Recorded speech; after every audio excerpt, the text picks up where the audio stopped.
Mesdames, Messieurs, bonjour. Donc, avant de commencer, je veux déjà, comme on se prête aux différentes démarches, remercier FCI, la BCAO et Afreximbank pour l'invitation pour participer à ces 4 jours d'échange.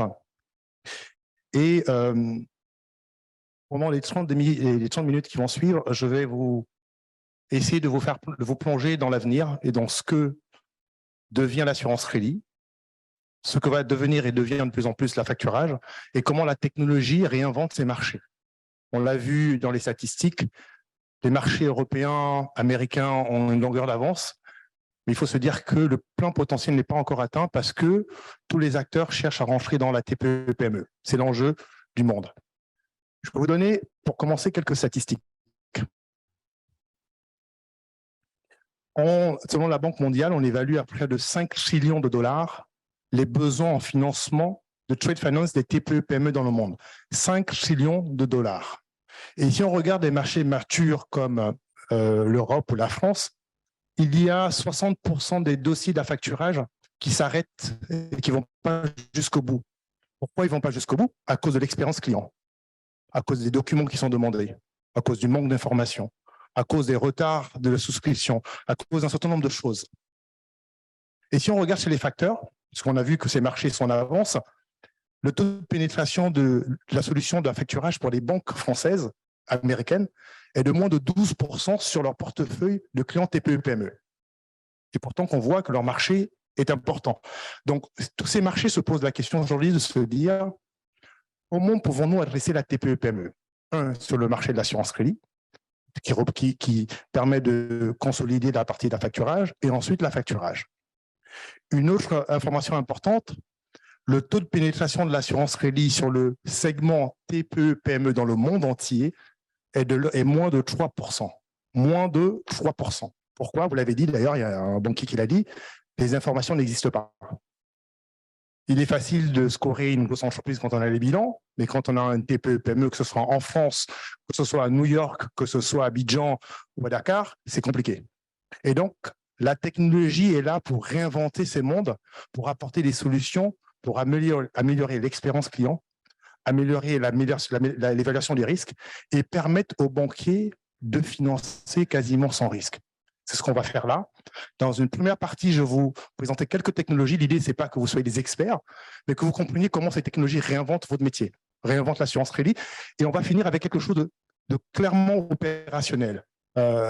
Nasrou l'a dit, Afreximbank travaille sur l'initiative sur le Payment Repository, qui est un enjeu stratégique et qui est structurant pour le développement de l'assurance crédit et du financement.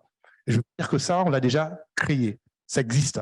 Grâce à la technologie, on va voir après comment ça se matérialise. Et donc, ici, je commence mon propos par du manuel à l'automatique. Le manuel vient justifier tout ce que je viens de dire. Les process sont hautement manuels, ce qui font qu'on a une perte d'efficacité.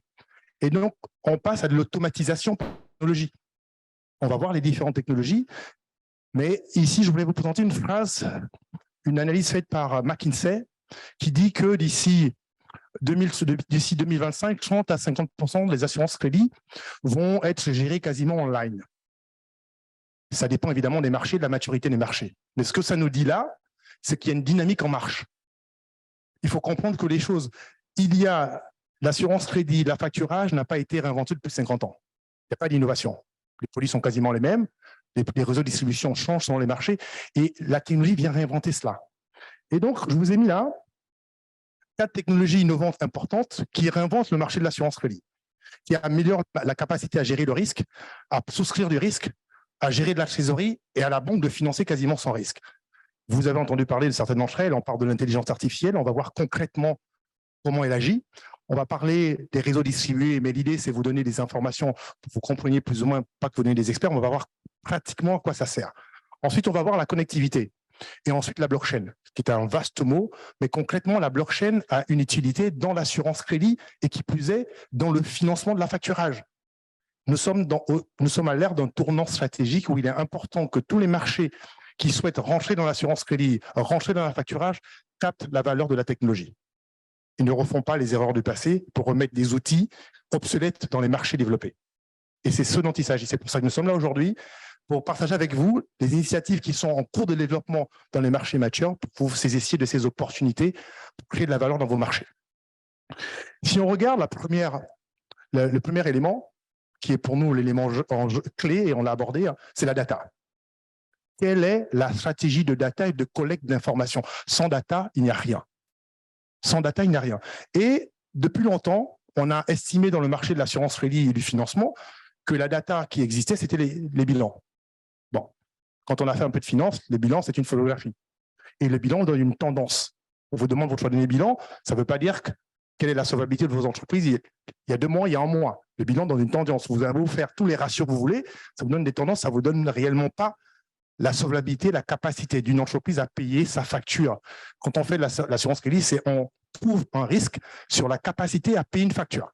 Quand on fait du financement, le facteur se dit j'avance de la trésorerie contre une facture et j'ai l'espoir que la facture soit payée pour que je puisse avoir mon retour sur investissement. Donc, c'est des choses qui permettent. Donc, la data aujourd'hui, il y a on repense les données stratégiques importantes pour souscrire le risque, pour évaluer le risque. On part d'un monde où on avait des données qu'on appelle données passées, outdated, qui sont les bilans, qui existent et parce que c'était la seule source d'information. Aujourd'hui, on va chercher d'autres types de données qui sont beaucoup plus pertinentes et qui rentrent d'ailleurs dans l'initiative de Payment Repository, qui sont des données de type expérience de paiement. Tous vos clients ont des expériences de paiement qui sont importantes et intéressantes dans l'analyse de risque. L'assureur crédit, qu'est-ce qu'il fait? L'assureur crédit, son métier, c'est de scorer les entreprises et d'observer au regard des sinistres remontés par ces assurés, les impayés. Et au regard de ces impayés, de dégrader ou d'améliorer la note qui va vous permettre de vous dire c'est un bon client, un mauvais client. Et donc, l'enjeu là, c'est l'expérience de paiement, c'est le comportement de paiement que l'on peut avoir sur les factures, que l'on peut avoir sur des données mutualisées. Imaginez dans vos marchés, vous avez 1000 clients, ces 1000 clients ont chacun 10 clients et qu'ils partagent leurs expériences de paiement dans un élément qu'on pourrait appeler un payment repository. Vous avez là une information beaucoup plus court terme, beaucoup plus pertinente sur la capacité de cette entreprise à honorer ses factures dans le dernier délai. Quand vous allez voir un assureur crédit, ça se passe en Europe et ça peut se passer ici aussi, et que vous dites, monsieur l'assureur crédit, j'ai un client avec lequel je vais travailler pour 1 million, mais je n'ai pas de bilan. Je n'ai pas de facture, je n'ai pas de bilan, je n'ai pas d'expérience, je n'ai rien. Je n'ai pas d'éléments que vous puissiez évaluer pour me donner la garantie. L'assureur crédit pose une question, une seule question. Quelle est votre expérience de paiement des 6 derniers mois? Est-ce qu'il a payé sa facture? Est-ce que vous avez une information négative? L'expérience de paiement, le comportement de paiement est l'élément fondamental pour analyser un risque. Les bilans, c'est des tendances. Vous avez un client qui n'a pas payé sa dernière facture à 10 000, vous dites qu'il a un problème de trésorerie. Il peut avoir différentes raisons, mais le comportement de paiement est l'enjeu principal. Et l'intelligence artificielle aujourd'hui nous permet de le faire. Nous avons eu une discussion il y a 2 ans à l'Assemblée nationale en France. Et vous êtes banquier, vous allez comprendre, l'assurance crédit couvre le crédit interentreprise. Le crédit interentreprise, ça veut dire qu'une entreprise donne un crédit, une entreprise A donne un crédit à une entreprise B dans un délai de paiement pour dire je te donne 35 jours, 40 jours pour payer la facture. C'est un crédit. Okay? Ce crédit est à taux zéro. Il est à taux zéro parce que vous dites vous allez me payer dans 45 jours et j'attends. D'accord? Sauf que jusqu'à aujourd'hui, c'était à taux zéro parce qu'on ne savait pas évaluer le risque. Parce que l'indicateur, c'est le comportement de paiement, parce que vous n'allez pas donner un taux zéro à un client qui paye avec 60 jours de retard au même client qui vous paye avec 180 jours de retard. Donc aujourd'hui, avec la technologie, on est capable d'apprécier le risque au regard du comportement de paiement et avec la technologie de prédire ce comportement de paiement en temps réel. Avec la condition importante d'avoir toutes les sources actualisées en temps réel. Comme vous l'avez dit tout à l'heure, il faut que les informations remontent de tous les parties en temps réel. Les crédits de bureau, la banque, les entreprises, tous les acteurs doivent être connectés pour que la banque, quand elle évalue le risque, elle appuie sur un bouton, lui dit « ce client paye avec 60 jours de retard, voilà son chèque ». Il n'y a pas raison d'avoir des rapports qui soient vides dès lors qu'on a l'information. Et ce n'est pas un jugement. Si je poursuis, l'intelligence artificielle va aujourd'hui, elle le fait déjà, elle vient améliorer des processus importants de l'assureur crédit. Processus clés, la souscription du risque, les sinistres. Je vous donne un exemple aujourd'hui, en moyenne, vous devez le savoir aussi, en moyenne, l'indemnisation d'un client, d'un assuré crédit, c'est entre 5 et 6 mois. 5 et 6 mois. Bon, quand vous avez besoin d'argent et que vous avez avancé, vous avez un risque que vous allez demander qu'on vous indemnise, est-ce que vous pensez que 5 ou 6 mois sera acceptable? La technologie nous permet de réduire ce temps puisqu'on est capable de collecter toutes les informations en amont, de les traiter et de pouvoir réduire le temps d'indemnisation parce que l'assureur crédit, qu'est-ce qu'il fait? Je vais vous dire, l'assureur crédit, son métier, c'est pas indemniser. Je fais comme ça, je suis un assureur crédit, je vous le dis, c'est pas indemnisé. Pourquoi? Il a besoin d'avoir toutes les informations nécessaires pour avoir la certitude qu'il va sortir de l'argent qu'il a provisionné. Donc, si vous avez un outil qui permet de collecter toutes les informations nécessaires en amont, quand vous faites déclaration de sinistre, automatiquement, l'algorithme analyse et donne à l'assureur crédit un go pour dire on a fait le check de tous les documents. On a la facture, le bon de commande, on a vérifié le KYC, on a tous les éléments et ça existe déjà. Et les gros factureurs, que ce soit européens ou américains, sont en train de rentrer sur cette tendance-là. Donc, on est là pour vous présenter l'avenir et ce qui se passe aujourd'hui. Vous avez les réseaux distribués. Je ne vais pas me présenter là-dessus, c'est le cloud. Il y a un développement de cloud un peu partout. Pourquoi? Parce que ça apporte des puissances de calcul sur toutes les données que les banques ou les assurés ont aujourd'hui. Vous, en tant que banque, assureur crédit, vous avez des historiques d'informations qui ne sont pas utilisées, qui ne sont pas rendues intelligibles. Et là, avec le cloud, on va décentraliser. Vous n'allez plus tout avoir sur un serveur dans un PC, mais vous allez pouvoir les mettre sur un cloud sécurisé qui vous permet d'avoir de la puissance de calcul pour pouvoir pousser des produits plus rapidement, les mettre à jour plus rapidement. Et donc, ça crée de la valeur pour l'expérience de vos clients. Depuis que je suis là, depuis 3 jours, j'ai beaucoup entendu assurance crédit, j'ai beaucoup entendu affacturage, réglementation. Le client dans tout ça. Le client. Vous savez pourquoi en Europe, dans les marchés, il y a un très faible taux de pénétration sur les TPE-PME? C'est parce qu'on oublie souvent le client dans sa capacité à consommer le produit. On a fait un super produit d'assurance, un super produit financier, mais in fine, la TPE-PME, comment elle va consommer ce produit? Aujourd'hui, le gros problème de l'assurance crédit, c'est la distribution, on l'a entendu. La facturage, c'est la distribution. Quand vous allez voir une banque et vous dites à votre conseiller, je veux un produit d'assurance crédit ou la facturage, il vous dit, la facturage, je vais appeler l'expert. Il va faire un rendez-vous avec l'expert. L'expert va arriver, il va faire son check, il va vous dire, il faut me reporter tous ces documents-là. Ça prend du temps. Aujourd'hui, avec la technologie, on fait tout ça de manière automatisée. On collecte les informations, on évalue le besoin, on fait le check KYC, on valide, on pousse à l'assureur prend la décision et la banque a tout ce qu'il faut pour pouvoir assurer. Et ça se fait grâce à ces technologies-là. On parle de la connectivité. Il y a trop de silos. Il y a trop de silos. Il y a trop de départements à gauche, à droite qui ne communiquent pas entre eux, qui ne communiquent pas entre eux de manière digitale et instantanée. Il n'est pas normal qu'un bilan soit fourni en entité A et que l'entité B n'ait pas accès à cela automatiquement. Aujourd'hui, il y a une tendance de ce qu'on appelle de plateformisation du marché. Il y a des plateformes centrales qui sont là pour faire communiquer, interagir tous les acteurs.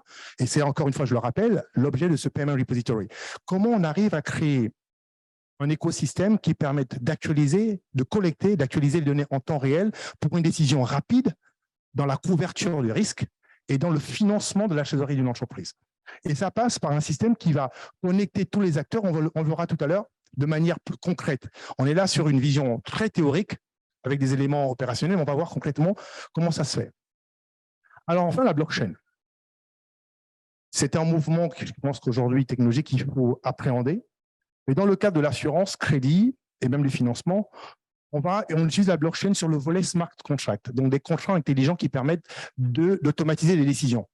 De se dire, si l'élément A est observé, exemple, si mon client, je regarde dans son système comptable, la facture, elle est à échéance le 30 du mois. Le 30 du mois, je constate que sur le compte en banque, il n'y a pas de paiement. Donc, on fait le décharge, on fait le lien. Eh bien, ça veut dire que la facture est en retard de paiement. On peut paramétrer le délai et directement, on va lancer un smart contract qui va dire déclencher une déclaration de sinistre. Vous n'avez pas besoin d'aller au système de l'assureur crédit pour aller lire « Monsieur Kofat, j'ai un sinistre et je suis dans mon délai de déclaration ». Ça se fait automatiquement par des technologies de blockchain qui permettent, d'avoir de la sécurité des données, de l'avoir de l'anonymisation de données. Donc, on n'a pas des questions de « je ne veux pas qu'on sache », on ne sait pas qui fait quoi, mais on a l'information nécessaire pour gérer le risque. D'accord ? Et toutes les transactions sont horodatées, donc on sait qui a fait quoi à quelle heure, et c'est super important d'avoir cette chaîne de valeur qui permette de suivre tout le processus. Alors, tout à l'heure, j'ai parlé de théorie, mais voilà, comment ça se matérialise aujourd'hui? Comment on fait communiquer toutes les parties de la chaîne de valeur? Toutes les parties de la chaîne de valeur. Vous voyez à gauche, ici, vous avez l'entreprise. Les entreprises sont riches d'informations qui sont leurs expériences de paiement. Elles résident où? Dans leur système comptable. Et donc, aujourd'hui, les nouvelles technologies qu'on fait et ce qu'on développe, on connecte automatiquement les plateformes au système comptable des entreprises. Ça veut dire quoi? Alors, Sage, EBP, SAP, whatever, et on a en temps réel leur courant d'affaires et leurs transactions. On sait qui paye quoi, ou qui paye qui et quoi et quand. Et quand vous avez un écosystème qui mutualise les expériences de paiement des entreprises, j'ai envie de vous dire, vous pouvez mettre de côté le bilan parce que vous avez une information quasiment en temps réel, updatée sur qui a payé quoi, dans quel délai, à quelle proportion. Et donc, on va mutualiser les informations qui viennent des entreprises comptables avec des informations qui viennent du marché. Donc, les fournisseurs de data, on a parlé de Crédit Bureau, ils doivent être connectés pour fournir les informations qu'ils ont. Les banques, selon leur réglementation, peuvent fournir un certain nombre d'informations. Mais ce qui est clé là, c'est que les données sont anonymisées, encryptées, et donc il n'y a pas de risque de brèche. Et ensuite, de l'autre côté, on connecte l'assureur crédit. Ça veut dire quoi? Concrètement, de ce côté-là, vous avez une entreprise A qui a un ERP qui veut couvrir ses débiteurs. Donc, première chose, si on est dans la facturage avec recours, on va dire qu'ils vont souscrire leur assurance crédit. Qu'est-ce qui se passe? L'assureur crédit est interrogé en temps réel sur le portefeuille de l'entreprise via les API. Donc, on n'a pas besoin de faire une demande, d'envoyer du courrier, de faire un mail. Automatiquement, l'assureur crédit prend des positions directement dans le système comptable opérationnel de l'entreprise. Il est capable de dire à l'entreprise, l'entreprise A, B, C, D est couverte à tel niveau de garantie. Donc, je sais plus ou moins quels sont mes clients à risque ou pas, ou ceux que je peux financer. Plus que la banque de l'autre côté, qui va devoir faire du financement d'un facturage avec ou sans recours, va se dire, si je fais de la facturage avec recours, je vais financer que les débiteurs qui sont couverts, d'accord, par l'assureur, et je vais regarder la limite. Et ce qu'on va faire, ce que l'outil fait, c'est que pour l'entreprise, votre TPE, PME, qui a un enjeu, c'est qu'elle ne sait pas gérer sa trésorerie. Dans le monde entier, toutes les TPE, PME ne savent pas gérer leur trésorerie. La plateforme, ce qu'elle fait en plus, c'est qu'elle gère la trésorerie de la TPE, PME et elle prédit en temps réel ses besoins de financement. Pourquoi dans l'équation gestion de trésorerie, vous avez 3 éléments dont vous avez besoin. Combien l'entreprise en compte en banque? Ça, le banquier peut l'avoir. Et le système là, puisqu'on peut connecter le compte bancaire. 2, quels sont les payables? Quelles sont les factures que l'entreprise a honorées? Donc, elle sait les charges qu'elle a payées. Le 3e élément, c'est quand est-ce que je vais recevoir mon cash? C'est l'élément clé que personne ne maîtrise. Mon client est payé quand? Personne ne le sait. L'outil l'actualise en temps réel et donc est capable de prédire très justement, à 80% de précision, quel sera le besoin de financement d'une entreprise. Vous dire, vous allez avoir besoin de 100 000. C'est super important. Pourquoi? Ça permet à la banque de dimensionner en temps réel le besoin de son client et d'y répondre de manière instantanée. L'enjeu de toutes les banques partout dans le monde, c'est de devenir le partenaire de ses clients. Le partenaire de son client. Ça veut dire que mon client, quand il a besoin d'un financement, je suis là, je sais couvrir le risque, évaluer le risque et lui apporter la trésorerie qui permette de pérenniser son activité. Le rôle de l'assureur crédit de la banque, c'est d'aider à pérenniser les activités économiques et de permettre le développement économique. Et ici, on le fait de manière digitale parce qu'on apporte une solution côté entreprise pour aider l'entreprise à gérer sa trésorerie, gérer ses risques, avoir l'assurance crédit directement intégrée, de prévoir ses besoins de financement, connecter directement au facteur, connecter directement à l'assureur crédit. Le facteur reçoit en temps réel des besoins de financement préqualifiés en fonction de son appétit au risque. Dans la plateforme, le facteur dit « je veux financer des factures de risque A, B, C, D, pas E et F ». backé par l'assurance crédit, la plateforme automatise tout le processus pour permettre aux facteurs de prendre la bonne décision au bon moment en ayant toutes les informations mises à jour. C'est un enjeu stratégique. Et donc, encore une fois, l'enjeu, c'est la stratégie de data du pays pour pouvoir permettre aux acteurs économiques de se connecter, d'interagir sur une plateforme technologique qui existe déjà, pour permettre à ce que l'écosystème émerge et se développe. Et juste si on se projetait un peu, on a regardé les chiffres des marchés développés, qui sont au même niveau de pénétration que l'Afrique sur l'accompagnement des TPE-PME, et ils sont déjà en train d'adopter ces technologies, déjà en train de le faire. Donc la question que je vous pose, mesdames, messieurs qui voulaient faire de la facturage, qui voulaient faire de l'assurance crédit, c'est quelle technologie vous voulez utiliser pour capter le potentiel de votre marché. N'allez pas sur des technologies obsolètes, des choses qui ont montré leurs limites dans notre marché, mais projetez-vous sur les nouvelles technologies qui vont vous aider à aider réellement les entreprises, à réduire et améliorer l'expérience client. La problématique des produits tels que l'assurance crédit et la facturage, c'est leur complexité. Plus vous allez faciliter le market fit, l'adhésion par l'expérience client, plus vous allez développer votre marché. Alors, je vous ai préparé là juste une petite vidéo qui montre le produit, ce qu'on appelle aujourd'hui le smart factoring, qui englobe toutes ces technologies pour vous montrer que ça existe en fait. Ça veut dire quoi? Ça veut dire qu'aujourd'hui, on ne parle plus de la facturage, parce que la facturage, c'est bien, on parle de smart factoring, la facturage intelligent. Ça veut dire qu'on utilise des technologies pour améliorer l'expérience client, améliorer l'évaluation des risques, pour accélérer la prise de décision. La TPE-PME, c'est un marché mass market.